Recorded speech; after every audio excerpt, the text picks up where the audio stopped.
ستمبر کا دن ہے اور 7 ستمبر 1974 کو ایک قانون پاس ہوا تھا جس کا حوالہ میں نے پچھلے جمعے میں دیا تھا نا، کہ اس ملک میں پاکستان کے قانون میں آئینی طور پر قادیانیت کو غیر مسلم اقلیت قرار دیا گیا تھا۔ اس قانون کو بنے ہوئے 2024 7 ستمبر کو کتنے سال ہو جائیں گے؟ 50 سال ہو جائیں گے، ٹھیک ہے۔ اب ان 50 سال میں اس قانون کو بہت مرتبہ چھیڑا گیا ہے۔ کوئی دور حکومت ایسا نہیں گزرا کہ اس دور حکومت میں اس قانون کو تبدیل کرنے کی کوشش نہ کی گئی ہو، لیکن الحمدللہ علماء نے اور مسلمانوں نے مل کر اس قانون کا تحفظ کیا اور اس کی حفاظت کرتے کرتے کتنے سال بیت گئے؟ 50 سال بیت گئے۔ تو یہ اس 50 سال کے مکمل ہونے پر نا ایک کانفرنس رکھی گئی ہے ختم نبوت مینار پاکستان۔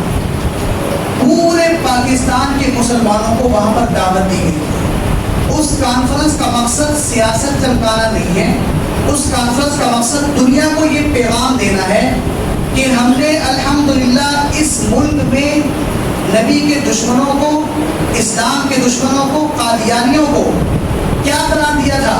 غیر مسلم۔ اور اس قانون کو بنے ہوئے پاکستان میں کتنے سال ہو گئے؟ 50 سال۔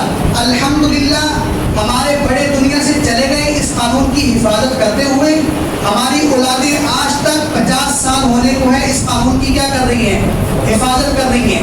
دنیا کو یہ پیغام دینا مقصود ہے مینار پاکستان سے، دنیا قادیانیت کو، کیونکہ قادیانی ابھی بھی پھڑپڑاتے ہیں نا، ہر تقریب میں ان کا جو امیر ہے نا وہ یہ کہتے ہیں پاکستان سے ایک کام کرو کہ پاکستان سے مولویوں کو ختم کر دو، تو انشاءاللہ ہم پاکستان میں اپنے بات آسانی سے کر سکیں گے۔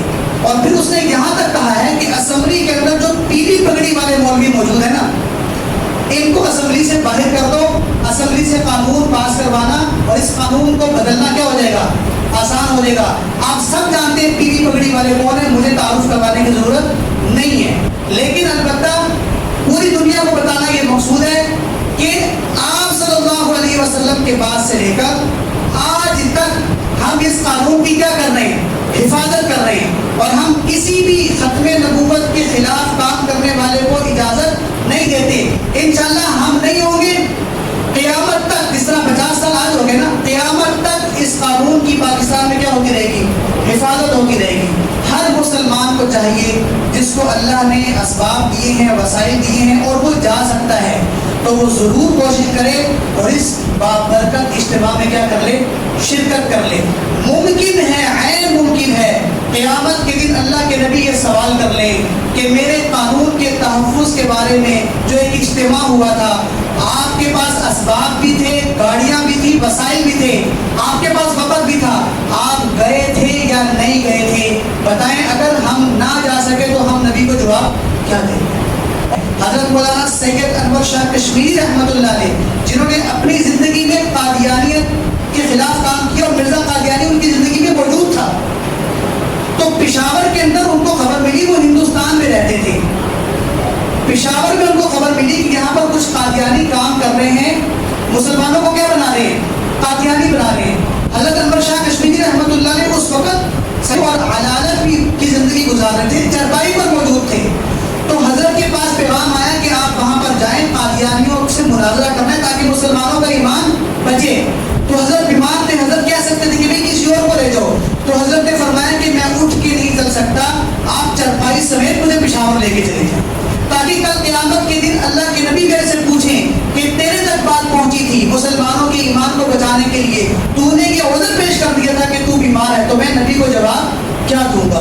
اتنا علماء نے حساس سمجھا اس مسئلے کو اور اپنی جانوں کی قربانیاں لگائی ہیں۔ تو بھائی آج بھی اللہ تعالیٰ نے ہمیں یہ موقع دیا ہے، دیکھو زندگی بار بار مہلت نہیں دیتی۔ ہم 53 میں موجود نہیں تھے، 53 میں 10,000 لوگوں نے ختم نبوت کی خاطر کیا دی ہے؟ قربانی دی۔ ہم 74 میں موجود نہیں تھے، ہم مقدمہ بہاولپور میں جب مقدمہ لڑا گیا ہم اس وقت بھی موجود نہیں تھے، لیکن الحمدللہ 2024 میں ہم موجود ہیں۔ تو 2024 میں اللہ نے ہمیں موقع دے رہا ہے تو ہم انشاءاللہ وہاں پر ضرور جائیں گے۔ اللہ تعالیٰ ہمیں عمل کی توفیق عطا فرمائے۔